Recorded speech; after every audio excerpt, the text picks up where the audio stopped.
Hello students, welcome to my channel untitled notebook.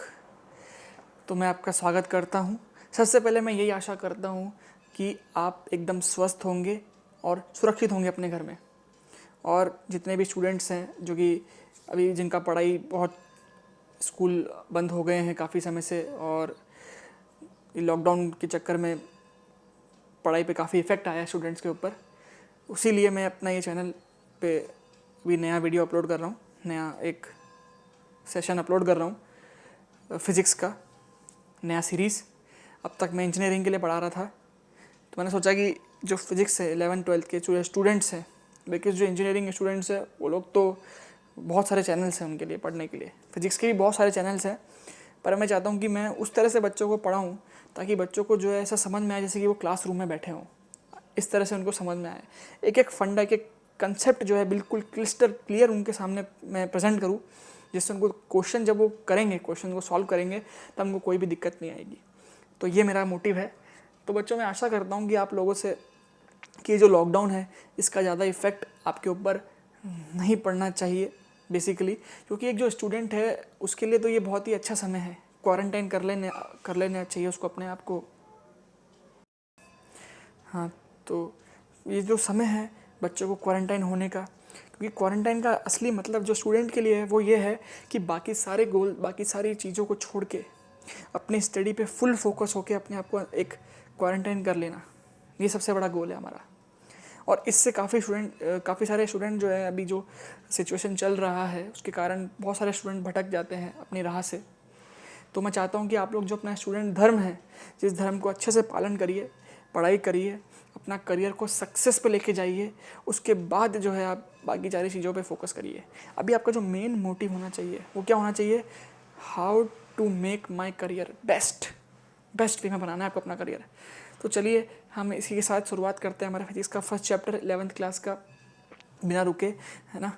मेरा नाम है मयंक और मैं आपकी तरह मैंने बीटेक किया है, और मैं आप ही की तरह एक जब स्टूडेंट था तो मैं भी आप ही की तरह सोचा करता था। तो मुझे भी किन्हीं मेरे टीचर्स, मेरे मेंटर्स ने गाइड किया मुझे, और मैं उनकी वजह से आज जो है इस कदम पे पहुंचा हूं कि मैं आपके लिए वीडियोस बना सकूं। तो मेरा फर्स्ट वीडियो है, अगर आप लोगों को पसंद आए तो प्लीज़ इसको शेयर करिएगा, सब्सक्राइब करिएगा मेरे चैनल को। चलिए स्टार्ट करते हैं हम अपना चैनल का फर्स्ट लेक्चर। चलिए स्टूडेंट्स, तो जो फर्स्ट यूनिट है हमारा वो है basically units and dimension. Units and dimension. तो बात करेंगे इस चैप्टर में। इससे पहले एक एनसीईआरटी में फर्स्ट चैप्टर में दे रखा है फिजिकल वर्ल्ड, वो केवल थ्योरेटिकल है, उसको आप एक बार रीड कर लीजिएगा। बेसिक फंडा उसके अंदर ये है कि फिजिक्स के बारे में बताया गया है बहुत ही अच्छे तरीके से। चलिए हम लोग समझते हैं। इस चैप्टर में घुसने से पहले जो फिजिकल वर्ल्ड चैप्टर दे रखा है उसमें बेसिकली ये बताया गया है कि फिजिक्स की डेफिनेशन क्या है, क्योंकि हमें पता होना चाहिए कि जिस सब्जेक्ट को हम पढ़ रहे हैं उस सब्जेक्ट को फील करने के लिए हमें पता होना चाहिए कि वो सब्जेक्ट किस चीज़ों से डील करता है कि नहीं। फॉर एग्जाम्पल केमिस्ट्री है तो केमिस्ट्री किन चीज़ों से डील करता है, बायोलॉजी में किन चीज़ों के बारे में पढ़ा जाता है।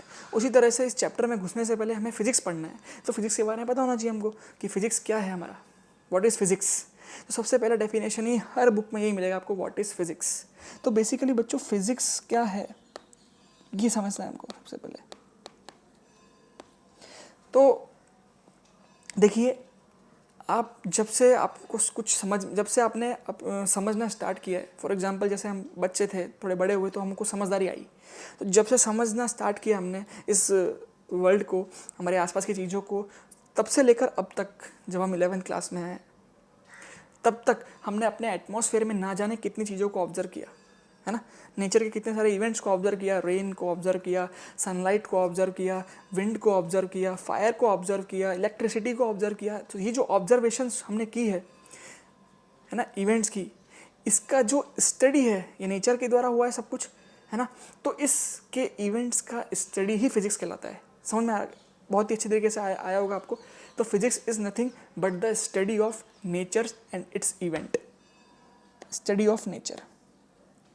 तो ये हमारा फिजिक्स की डेफिनेशन है, study of nature. Okay students, तो physics is nothing but study of nature. ये है basically physics study of nature. कैसे फायर का क्या फिनोमिनन है ना, रेन जब आ रही है तो किस तरह से प्रोसेस हो रहा है और उसके ऊपर क्या इफेक्ट पड़ता है हमारे ऊपर इसका, तो उस तरह से जितना भी स्टडी है वो सब फिजिक्स में किया जाता है। तो study of nature and natural events basically. अच्छा, फिजिक्स में आप बोलेंगे सर हाँ स्टडी ऑफ नेचर तो करते हैं, पर कैसे करते हैं, क्या प्रोसेस होती है, क्या जैसे जब लॉ बना कोई भी लॉ, तो उस लॉ तक जाने के लिए किस किस प्रोसेस से होकर गुजरना पड़ता है, चलिए वो हम समझते हैं अब। तो फिजिक्स का बेसिक डेफिनेशन समझ में आ गया होगा आपको, स्टडी ऑफ नेचर, है ना। तो ये सब्जेक्ट देखिए बहुत ही खूबसूरत सब्जेक्ट है, बहुत ही खूबसूरत। क्यों? क्योंकि हमारे नेचर से ये नेचर के बारे में बताता है, हमारे को नेचर के इवेंट्स के बारे में बताता है। तो बहुत ही प्रैक्टिकल सब्जेक्ट है और इसको पढ़ने में बहुत ही मज़ा आएगा। इसमें रटने वाली कोई भी ऐसी चीज़ नहीं है, जब चीज़ आएगी तो रटनी पड़ेगी, कुछ कुछ चीज़ें रटने के लिए, पर बेसिकली जितना भी फिजिक्स है, जितना भी होल फिजिक्स है ना, ये सारा का सारा जो है प्रैक्टिकल एप्लीकेशंस पे बेस है। थ्योरी पढ़ी, उसका प्रैक्टिकल एप्लीकेशन पढ़ा, उसको अप्लाई करना सीखा, न्यूमेरिकल सॉल्व किए, ख़त्म। बहुत मज़ा आता है सब्जेक्ट में, बहुत मज़ा आता है। जिसने पढ़ा है उसको बहुत मज़ा आता है फील लेके। तो फील करने के लिए हमने सबसे पहले डेफिनेशन पढ़ी। अब हम चलते हैं कि कैसे फिजिक्स की स्टडी की जाती है, कैसे फिजिक्स की स्टडी की जाती है। तो बच्चों फिजिक्स की स्टडी करने के लिए हमारे पास हम 4 तरह से फिजिक्स की स्टडी को मतलब करते हैं किसी भी इवेंट को। सबसे पहला प्रोसेस जो होता है फिजिक्स के अंदर वो होता है इवेंट। तो सबसे पहला जो होता है फिजिक्स में वो सबसे पहले होता है नेचर में क्या होगा, इवेंट होगा, ठीक है। सबसे पहले एक इवेंट हैपन होगा नेचर में, बारिश हुआ, कुछ भी हुआ, ठीक है, इवेंट। दूसरा एक ऑब्जर्वर होना चाहिए जो क्या करेगा उसको, ऑब्जर्वेशन। सबसे फिर सेकंड प्रोसेस आता है ऑब्जर्वेशन, सॉरी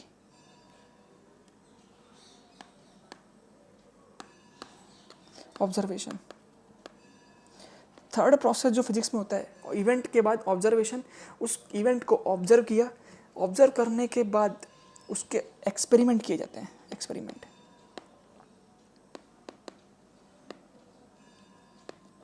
और लास्ट में बनता है आपका एक्सपेरिमेंट के बाद क्या बनता है, एक्सपेरिमेंट का क्या बनता है, आपका लॉ बन के आता है, तब आपका बनता है लॉ।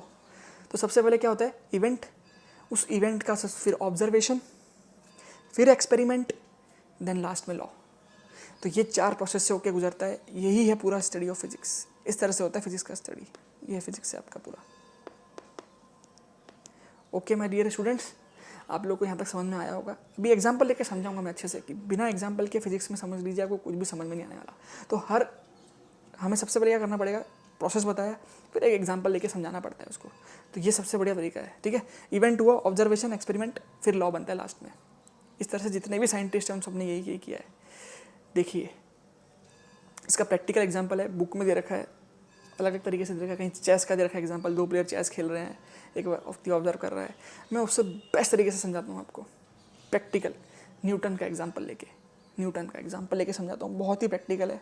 न्यूटन का एग्जांपल लेके देखिए, एक बार बता देता हूँ मैं आपको, मेरे चैनल में आपको पॉइंट टू पॉइंट बातें ज़्यादा मिलेगी। मैं नहीं चाहता कि मेरा वीडियो जो है 2-3 घंटे का बन जाए।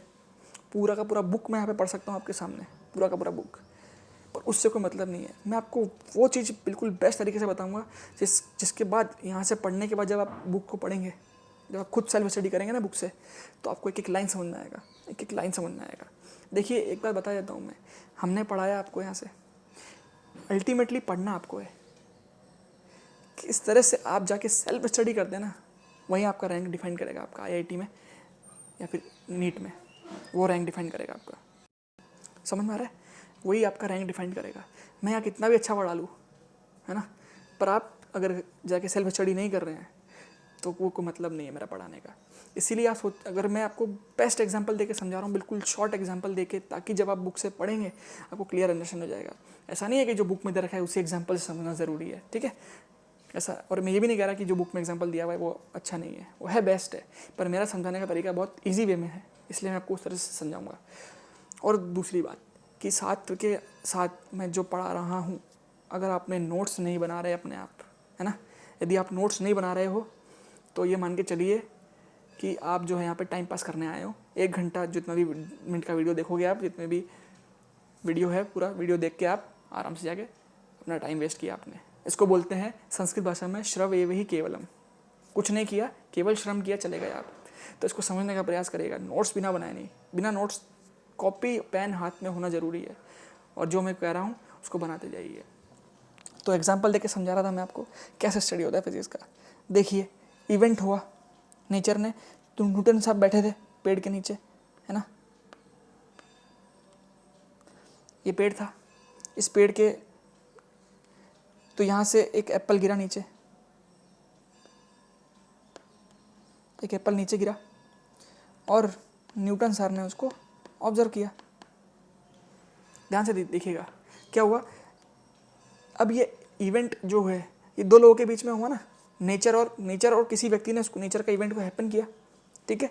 तो नेचर का इवेंट हैपन हुआ, क्या इवेंट हुआ कि अपने आप इस पेड़ से एप्पल गिर के नीचे गिर गया। ऐसा तो नहीं अपने आप कुछ हो गया, मतलब कुछ इवेंट हैपन हुआ। ध्यान से सुनिएगा, इवेंट हुआ, न्यूटन सर ने उसको ऑब्जर्व किया, न्यूटन सर ने ऑब्जर्व किया। ऑब्जर्वेशन करने के बाद उनके मन में दिमाग में ख्याल आया कि ये एप्पल नीचे ही क्यों गिरा, ऊपर क्यों नहीं गया। मान लो यहाँ पे अगर कोई इंडियन होता या फिर आप होते, मैं होता, हमारे ऊपर गिरता तो क्या करते हम, सीधा एप्पल उठाते, बढ़िया कट करते, उसको छील के उस पर नमक डाल के खा के चले जाते, है कि नहीं, यही करते हम। तो ये तो थी मजाक की बात, ठीक है। तो बात मैं कहना चाह रहा था आपको कि न्यूटन सर ने उसको ऑब्जर्व किया, है कि नहीं। ऑब्जर्व करने के बाद अब ऐसा नहीं डायरेक्ट उन्होंने बोल दिया कि लॉ ऑफ ग्रेविटेशन, फिर उन्होंने एक्सपेरिमेंट करना स्टार्ट किया। एक्सपेरिमेंट किया उन्होंने डिफरेंट तरीके से, कुछ और चीज़ें उन्होंने ऊपर फेंकी, वो नीचे आई, है ना। कभी वो टेबल पर चले, खुद उन्होंने छलांग लगाई, तो देखा कि मैं भी कूद रहा हूँ अगर तो नीचे आ रहा हूँ। कुछ भी चीज़ फेंक रहा हूँ, पेन फेंक रहा हूँ तो नीचे आ रहा है, रुई फेंक रहा हूँ, कोई हल्की चीज़ है वो भी नीचे आ रही है, कोई भारी चीज़ है वो भी नीचे आ रही है। ऐसे कई सारे एक्सपेरिमेंट किए उन्होंने अपनी लेबोरेटरी में, और एक्सपेरिमेंट करने के बाद में कंक्लूजन दिया उन्होंने लॉ ऑफ ग्रेविटेशन। और फिर ये ग्रेविटेशन का जब लॉ बना तो सारे साइंटिस्ट जो थे और भी डिफरेंट उन्होंने भी एक्सपेरिमेंट किए, तब जाके लॉ अप्रूव हुआ, तब जाके लॉ बना लॉ ऑफ ग्रेविटेशन, तब हमारा को मिला ग्रेविटेशनल लॉ। क्लियर हुआ इतना। यही एग्जाम्पल आपको चेस के तरीके से समझा रखा है कि दो लोग चेस खेल रहे हैं, तीसरा व्यक्ति ऑब्जर्व कर रहा है उसको।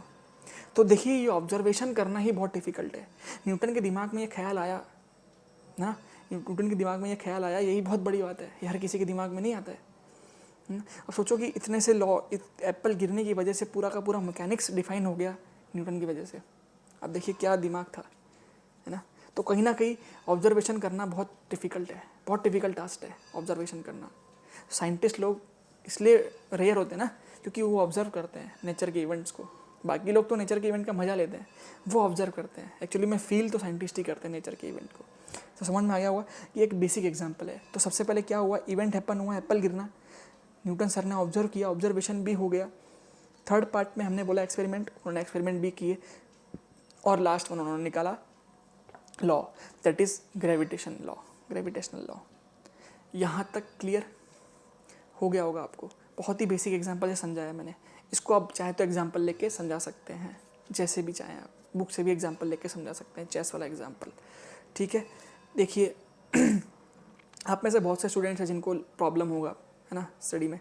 तो जो 11th क्लास में भी आए हैं, 10th से, जो कि साइंस लेंगे, मतलब फिजिक्स केमिस्ट्री मैथ्स या फिजिक्स केमिस्ट्री बायोलॉजी लेंगे, और अगर जो लोग स्टार्टिंग से पढ़ना चाह रहे हैं, है ना, बिल्कुल बेसिक से, तो वो लोग मेरे को कांटेक्ट कर सकते हैं मेरे नंबर पे। मेरा नंबर मैं दे रहा हूँ,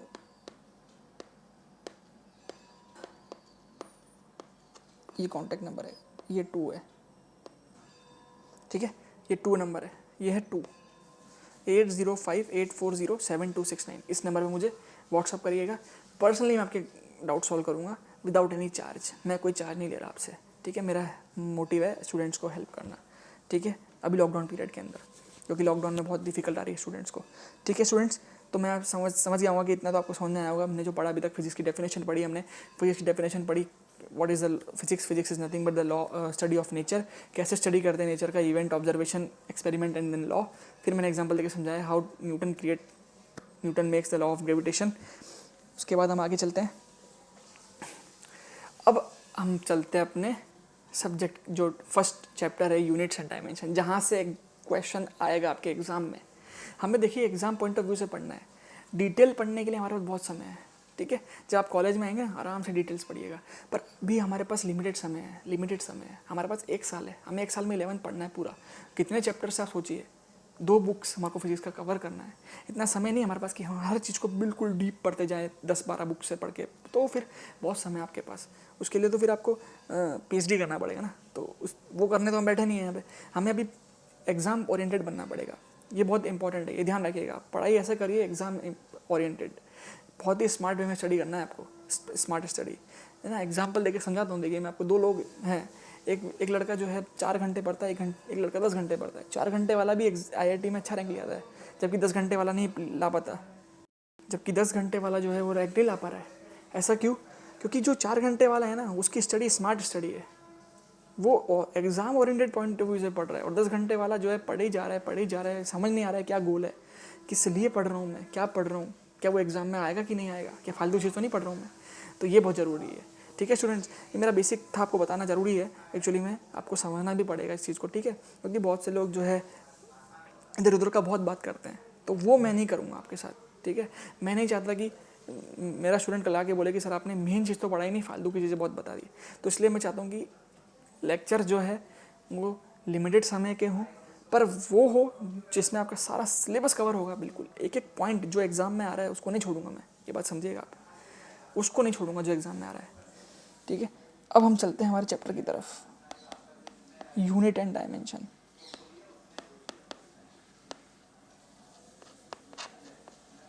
okay dear students, units and dimension,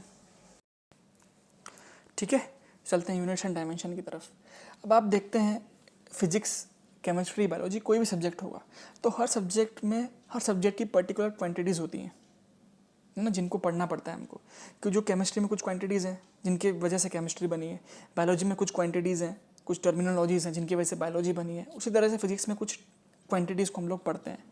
तो वो क्वांटिटीज़ जो हमें पढ़नी है फिजिक्स के अंदर, उनको बोला जाता है बच्चों फिजिकल क्वांटिटीज़।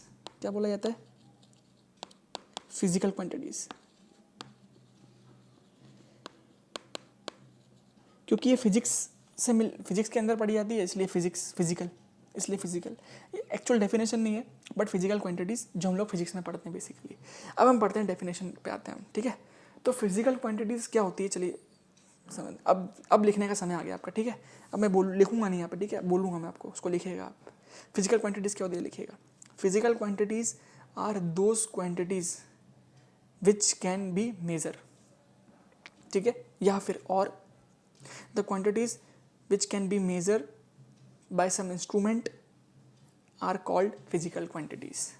तो वो क्वांटिटीज़ है ना स्टूडेंट्स, वो क्वांटिटीज़ जिनको मेज़र किया जा सकता है किसी भी इंस्ट्रूमेंट के हेल्प से, किसी डिवाइस के हेल्प से, वो क्वांटिटीज़ को बोलते हैं हम लोग physical quantities. Physical quantities for example आप बोलेंगे, है ना, तो आप बोलेंगे एग्जाम्पल दीजिए सर। एग्जाम्पल मास, कैलकुलेट कर सकता हूँ मास को मैं, 50 kilo, 10 kilo, 20 kilo, mass calculate हो गया, मेज़र हो गया। अच्छा लेंथ मेज़र कर सकता हूँ मैं? बिल्कुल सर, आप लेंथ मेज़र कर सकते हैं, तो लेंथ भी फिजिकल क्वांटिटी हो गई। फोर्स को कर सकता हूँ? बिल्कुल कर सकते हैं, 50 न्यूटन, 100 न्यूटन, 200 न्यूटन बोल सकता हूँ ना, इतना फोर्स लग रहा है किसी बॉडी में। अच्छा वेलोसिटी, यस वेलोसिटी कर सकते हैं हम, स्पीड कर सकते हैं, है कि नहीं। ये सब क्वांटिटीज़ ऐसी बहुत सारी क्वांटिटीज़ हैं आपकी, मास, लेंथ, फोर्स, वेलोसिटी, एक्सेलरेशन, जितनी फिजिक्स में जितनी भी क्वांटिटीज़ हम लोग पढ़ेंगे ना, सब मेजरेबल है। तो वो क्वांटिटीज जिनको मेजर किया जा सकता है, that quantities are called physical quantities. Mass, length, force, velocity etcetera, बहुत सारी क्वांटिटीज होती है। अच्छा कुछ क्वांटिटीज होती है जिनको मेजर नहीं किया सकता, वो नॉन फिजिकल क्वांटिटीज में आ गई। तो NPQ, non physical quantities. For example है ना स्टूडेंट्स, आपके और मेरे बीच का प्यार, आप मुझसे प्यार करते हैं, मैं भी अपने स्टूडेंट से प्यार करता हूँ, तो हम दोनों के प्यार को मेजर नहीं किया सकता। कोई तीसरा पर्सन नहीं बोल सकता कि सर आपसे इतना प्यार करते हैं, 50 किलो प्यार करते हैं या इतना ग्राम प्यार करते हैं, तो इसको मेज़र नहीं किया जा सकता। मेरी फीलिंग आप मेज़र नहीं की जा सकती, मेरे इमोशंस को मेज़र नहीं किया जा सकता। तो ये सब नॉन फिजिकल क्वांटिटीज़ है जिसके बारे में हमको यहाँ पे नहीं पढ़ना। तो जिसको पढ़ना है उसी के बारे में स्टडी करेंगे, फिजिकल क्वांटिटीज़। चलिए आगे बढ़ते हैं। तो समझ में आ गया होगा बेसिकली फिजिकल क्वांटिटीज़ के बारे में, मास, लेंथ, फोर्स, वेलोसिटी, जो क्वांटिटीज़ मेजर किया जा सकती है, that quantities are called physical quantities. Okay okay okay, चलो समझ में आ गया सर, आप कह रहे हैं तो ठीक है, हाँ ठीक है। अब फिजिक्स में इन फिजिकल क्वांटिटीज़ को कैरेक्टराइज किया गया है, मतलब बांटा गया है 3 पार्ट के अंदर। 3 तरह से फिजिकल क्वांटिटीज़ को बांटा गया है। तो फिजिकल क्वांटिटीज़ को शॉर्ट फॉर्म में लिख दिया मैंने, फिजिकल क्वांटिटी PQ, ठीक है। तीन पार्ट में डिवाइड किया गया है इनको, तीन पार्ट में। पहली होती है आपकी फंडामेंटल, फंडामेंटल फिजिकल क्वांटिटीज, ये फर्स्ट। सेकंड होती है आपकी डिराइव्ड, डिराइव्ड फिजिकल क्वांटिटीज। और थर्ड वन आपकी होती है supplementary,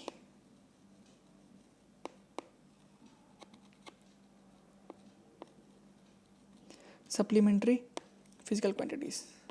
okay my dear, physical quantities को तीन पार्ट में कैरेक्टराइज किया गया।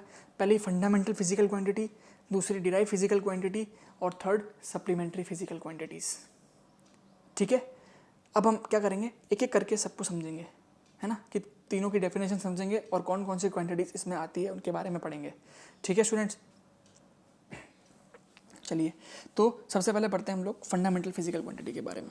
तो जो फर्स्ट फिजिकल क्वांटिटी हमारी वो क्या है,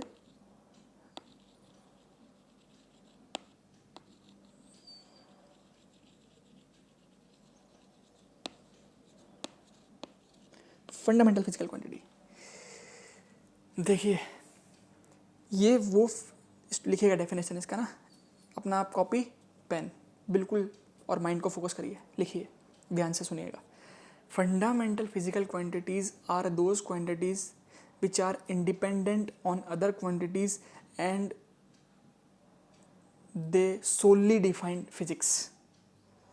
मतलब ऐसी क्वांटिटीज़ जो किसी दूसरी क्वांटिटीज़ पे डिपेंड नहीं करती, दूसरी फिजिकल क्वांटिटीज़ पे, और जो जिनकी वजह से जो अपने दम पे फिजिक्स डिफाइन करती है। इनके दम पे पूरी की पूरी फिजिक्स को क्या करेगा कोई व्यक्ति डिफाइन कर सकता है, पूरी फिजिक्स बनी है इनकी इन क्वांटिटीज़ के ऊपर।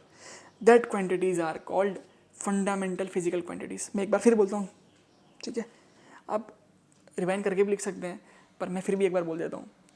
The quantities which are independent on other physical quantities and they solely define physics, that quantities are called fundamental physical quantities. Okay my dear, देखिए मैं ओरिएंटेड हूँ जो कि अभी क्लासरूम जो चल रही है 11th CBSE, उसमें हम थ्योरेटिकल थ्योरीज भी लिखवाएंगे और जेई मेंस के नीट के क्वेश्चन भी सॉल्व कराएंगे आपको, टेंशन मत लीजिएगा आप। ठीक है, तो फिजिकल क्वांटिटी की डेफिनेशन समझ में आ गई होगी। अब बोलेंगे सर फिजिकल क्वांटिटीज़ में कौन कौन सी आती हैं, ऐसी क्वांटिटीज़ होती है। यस, तो ऐसी 7 फिजिकल क्वांटिटीज़ है केवल फिजिक्स के अंदर, जिनसे पूरी की पूरी फिजिक्स डिफाइंड हुई है। 7 फिजिकल क्वांटिटीज़। पहली मास, लिखते जाइएगा अपने साथ साथ, mass. Second time, third length, fourth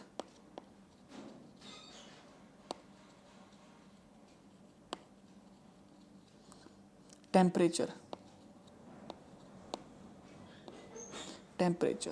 fifth one is current, CURRENT, current. Sixth one is luminous intensity, luminous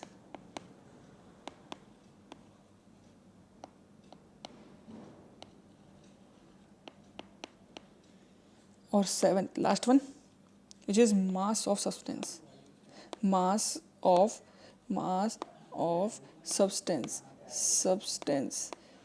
substance.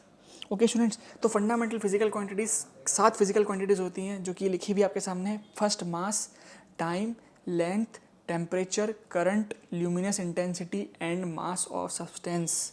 ये सारी की सारी 7 फिजिकल क्वांटिटीज़ है फंडामेंटल, जिनके बेस पे पूरी की पूरी फिजिक्स क्या हुई है, डिफाइन हुई है।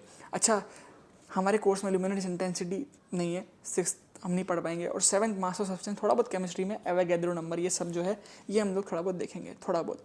बेसिकली जो फर्स्ट 5 है ना, ये हमारे लिए बहुत काम की है, जो हमारे 11th-12th में काम आएगी। ल्यूमिनस इंटेंसिटी हमारे ये हायर स्टडीज़ के लिए है, पर ये 7 फिजिकल क्वांटिटीज़ है फंडामेंटल फिजिकल क्वांटिटी, जिसके बेस पे पूरी की पूरी फिजिक्स क्या है आपकी डिफाइंड है, पूरी की पूरी फिजिक्स क्या है डिफाइंड है। ओके माय डियर स्टूडेंट्स, तो ये समझ में आया होगा आपको, ये होती है 7 fundamental physical quantities, 7 fundamental physical quantities. Okay, second अब मैंने बताया था डिराइव फिजिकल क्वांटिटी, कौन सी, डिराइव्ड फिजिकल क्वांटिटीज। ओके, नाम से समझ में आ रहा है, डिराइव्ड, डेरिवेशन। अरे जो चीज़ कहीं ना कहीं से डिराइव हुई हो, मतलब the quantities which are dependent on one or two or more fundamental physical quantities, two or more fundamental physical quantities, that quantities are called derived physical quantities। एक बार फिर सुनिएगा, the quantities which are dependent on two or more fundamental physical quantities are called derived physical quantities। नाम से समझ में आ रहा है, ऐसी quantities, ऐसी physical quantities जो कि एक, दो या दो से ज़्यादा fundamental physical quantities पर डिपेंड कर रही है। मतलब fundamental physical quantities को लेके हम derived physical quantities बनाएंगे। एग्जाम्पल देखते हैं इसका। सबसे बेसिक एग्जाम्पल जो हमने पढ़ा है अब तक फिजिक्स के अंदर इसका, वो है स्पीड। स्पीड क्या होता है? Distance upon time, distance upon time, है कि नहीं? डिस्टेंस किस में मेजर करेंगे हम लोग? लेंथ में। और टाइम तो हम लोग टाइम में मेजर करेंगे, सेकेंड में मतलब। तो distance is length, length is fundamental quantity, time is fundamental quantity. तो दो फंडामेंटल क्वांटिटी से मिलके हमने थर्ड क्वांटिटी को डिराइव किया, स्पीड। इसलिए स्पीड क्या है? Derive physical quantity. Speed is derive physical quantities. अब हम देखते हैं डिफरेंट डिराइव फिजिकल क्वांटिटीज के बारे में। ओके, चलिए, स्पीड देख लिया।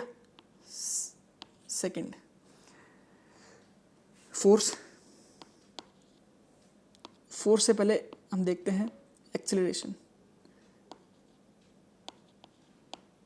Acceleration, ACC, acceleration is basically velocity divided by time. अच्छा, वेलोसिटी कितने फंडामेंटल क्वांटिटी पे डिपेंड करती है? Velocity is displacement upon time. Velocity is displacement upon time divide by time.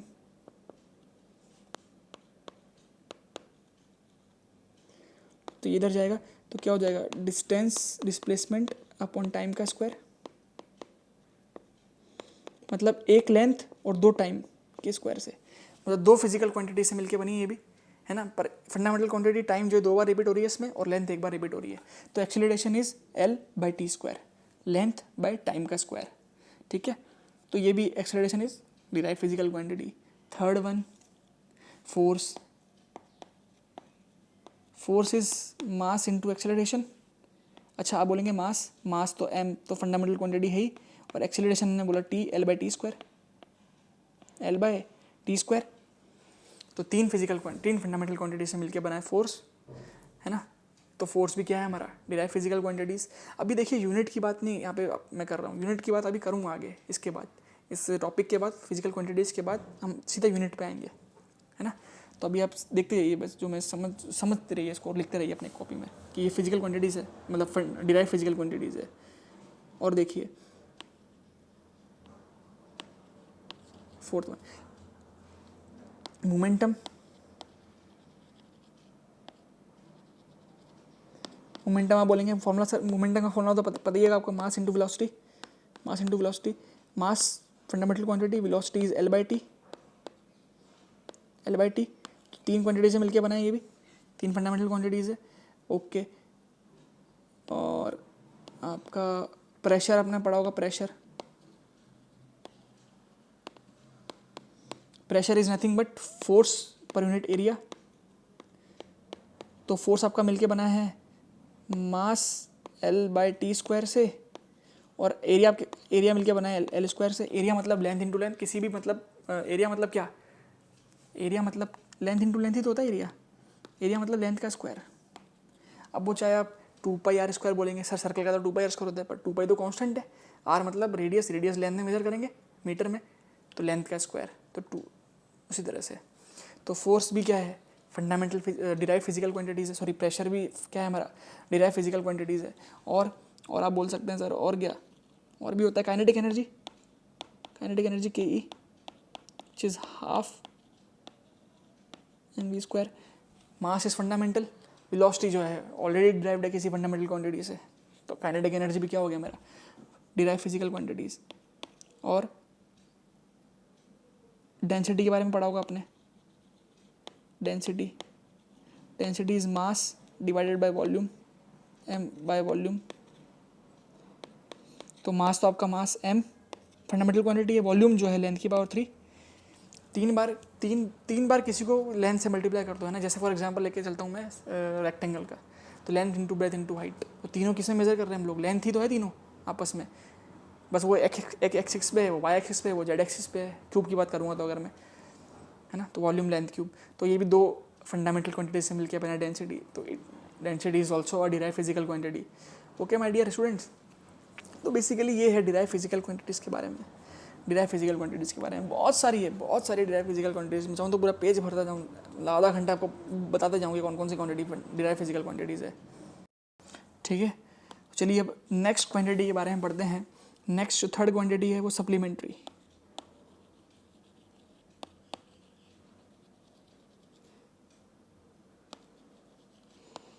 Supplementary physical quantity.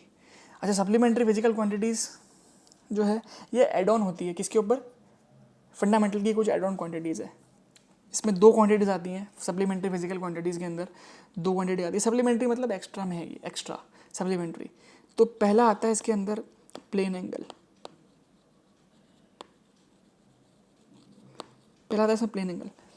अब आपको पता है प्लेन एंगल के बारे में, जितने भी एंगल आपने 10th 11th 12 मतलब 10th 9 10 में जो पढ़े हैं आपने, है ना, sine theta that is hypotenuse perpendicular upon hypotenuse, cos theta, tan theta, है ना, ये जो भी एंगल्स हैं जिनको हमने पढ़ा है, ये प्लेन एंगल है। प्लेन एंगल मतलब 2D angles, basically 2 dimensional angles की बात कर रहे हैं हम लोग। प्लेन एंगल किसी प्लेन में है, फॉर एग्जांपल ये एक प्लेन है जिसमें एक्स और वाई। तो अगर मैं यहाँ से थीटा एंगल निकालूँ तो थीटा एंगल जो है मेरा क्या होगा, प्लेन एंगल, है ना। हमने जो एंगल की डेफिनेशन पढ़ी थी वो ऐसे पढ़ी थी, एक सर्कल है, ठीक है, ये एंगल थीटा है, ये आर्क है कोई भी ए बी, और ये रेडियस है आर। तो theta is nothing but theta is equal to length of arc A B divided by R. ये होती है इसकी definition, theta is equal to L upon R. L is length of arc divided by radius, that is called plane angle theta. अच्छा, इसकी unit क्या होती है, एक बार यूनिट याद कर लीजिएगा इसकी, थीटा इसकी यूनिट होती है रेडियन।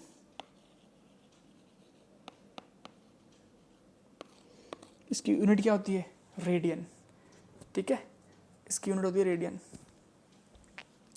सेकंड जो सप्लीमेंट्री फिजिकल क्वांटिटी है आपकी, वो होती है सॉलिड एंगल।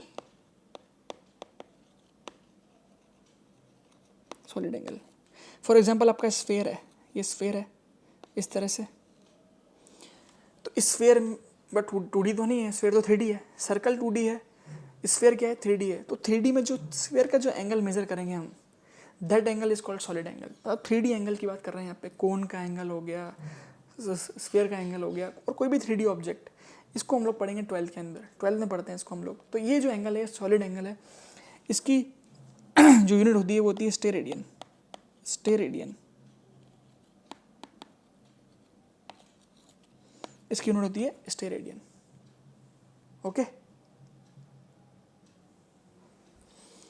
थीटा की यूनिट होती है रेडियन, या फिर हम लोग बोलते हैं डिग्री में ही बोलते हैं, डिग्री, थीटा डिग्री। अब हम लोग सीख लेते हैं, आपको पता तो होगा वैसे तो 11th में पढ़ा होगा अपने 10th में कि रेडियन और उसमें क्या होता है, कन्वर्जन कैसे होता है। हाँ, ये पता है 2 पाई इज इक्वल टू 360